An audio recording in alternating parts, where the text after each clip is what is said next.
Alright guys, welcome back. This video is going to be all about automation and mastering. So a lot of you guys probably know what automation is. It's when you create these fun little lanes, create an automation clip. This is what it looks like right here.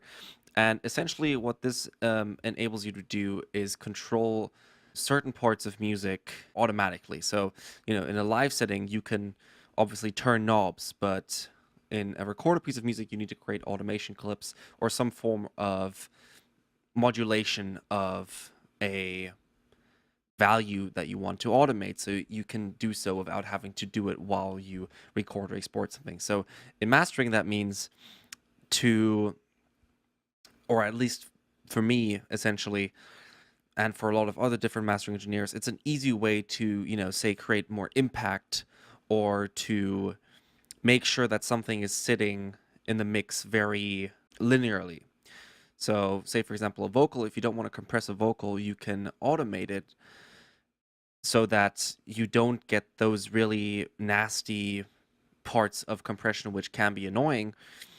And it doesn't seem like it's leveled out, but it just naturally, it just feels like the vocalist sang it that way. So one thing that I like to do in mastering specifically is, again, automating certain things for more impact. And in that case, it's, say, taking away a bit of volume before a drop hits, if that needs to be the thing. You don't want it to be where you turn up the track in the verses and then when the drop hits you turn it down because it's too loud, but where it's a very subtle volume increase or just presence increase, and you can do that by automating certain things. Or say here in this track, for example, I can see even just by the waveform that the vocal is really, really loud in the verse. So what I would want to do would be to, there are two ways of me doing this. I can, again, create an automation clip, or what I could do, which I actually like doing in FL Studio, but more sometimes, is I like to cut a certain part out. So as you can see, I cut this out and I make it unique. So this is its own clip now. So I can go ahead and just turn this down without affecting what's actually going on here. And this is just an easier way for me to, keep track of certain things. And I don't like the automation clips in FL Studio. They always just sit around and annoy the heck out of me. So having too much of those can be annoying. So I'm just going to go ahead and do that for both of these and bring that down to 60%.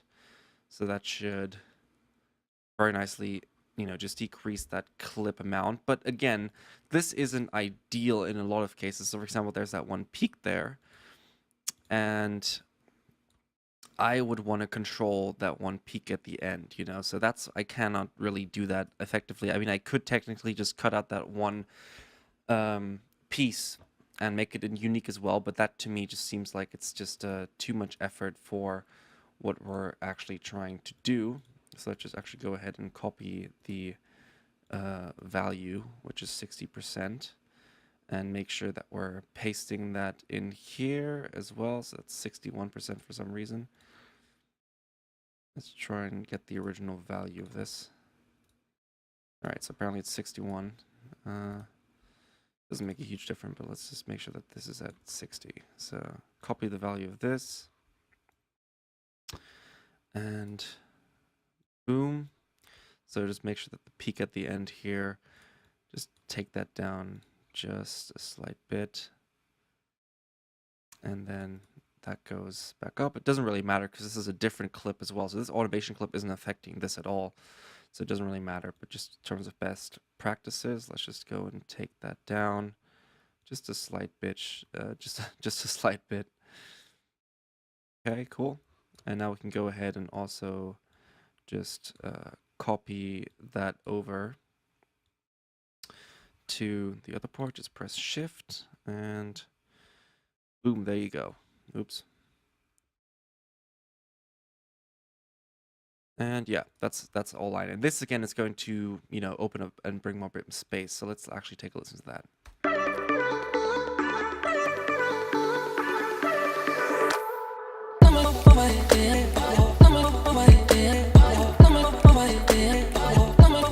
So automation is one of those things which, if you were to, say, reference this to how it sounded before, you'd be like, well, it sounds a lot louder then, but that doesn't really make sense. Automation has to do with the flow of the whole song.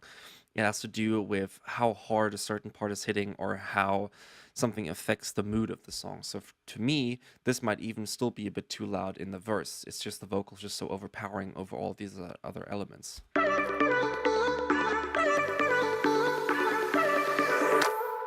I feel like I might be even able to just take that down just a bit more if I'm careful about it, just a very slight bit like that.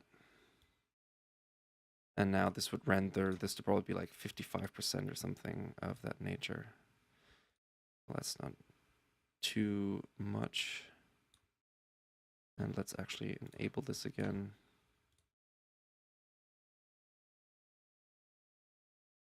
So yeah, that's not too drastic at all. Very subtle stuff, really. And we want to bring that clip up at the end a lot, actually. I want that reverb tail to be a bit more, just a bit more in your face than the other thing. And then we could actually even just delete this right here. And now this is just really nicely just bringing the volume down.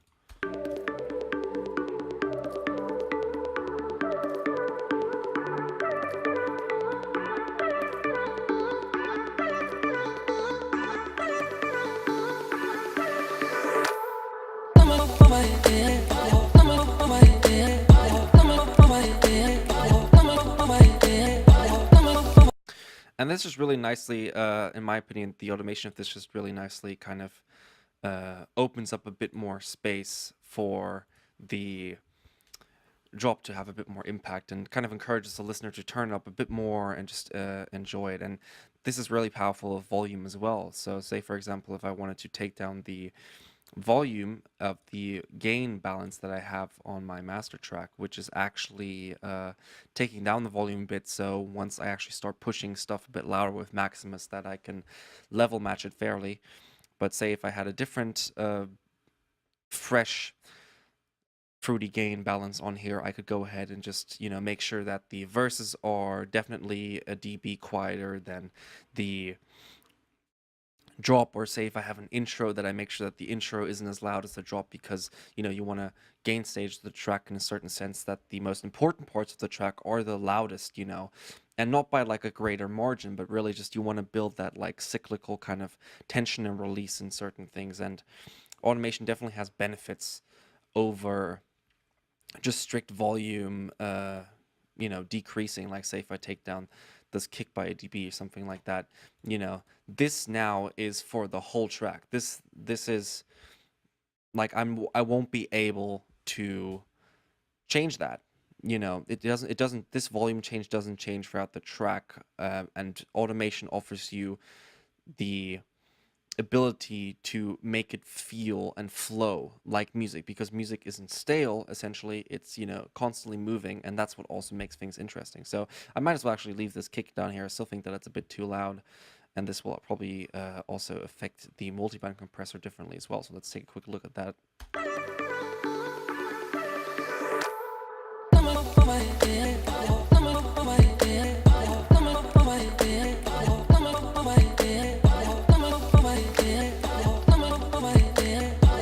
And one other thing that you can also automate in FL Studio, as far as I'm concerned, is you can automate certain things to just drop in at any point. So for example, the mid-band state that I just pressed from bypass to it being on, I could create an automation clip for this.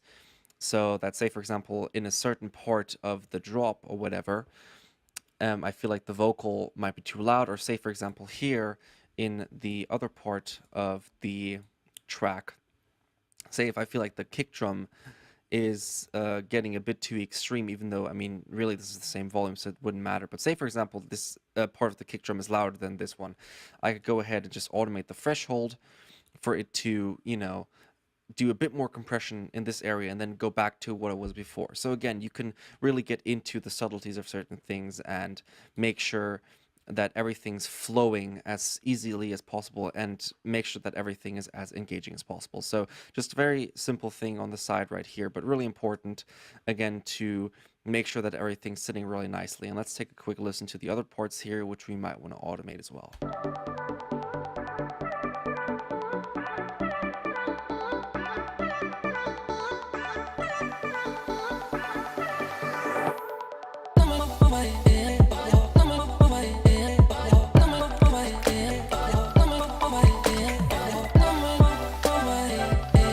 So a good example of automation is, for example, this synth port that comes in here. Again, I could just go ahead and cut things off, but I'm actually going to go ahead and use an automation clip for this port. I feel like that those synths are a bit too loud, and I just want to go ahead and taper those back just a touch. And let's actually make sure that we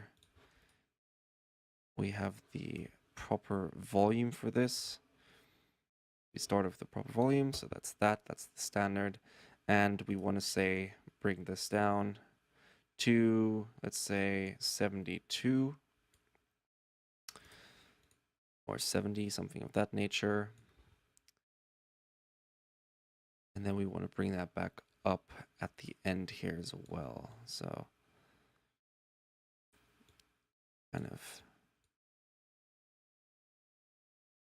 giving us that there to make sure that everything's nicely automated. And maybe, or actually maybe let this kind of decrease in volume as well in the end. This is a very slight bit, so it doesn't get louder or quieter. Yeah, that might work.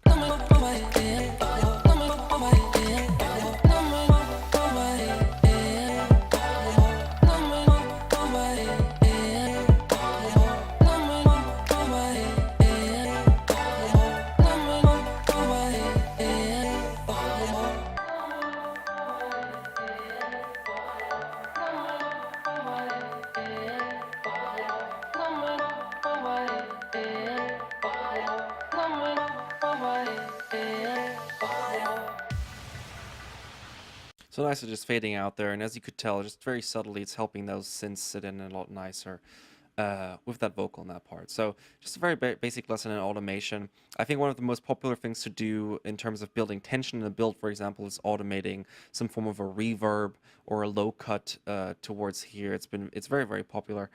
You know, the bass clef washout in Ableton, as well as Endless Smile by Data Life that came out, you know, doing all these complex things. And that's also part of automation, again, is just building tension and also helping things to sit together in a mix, you know, more naturally. So hope that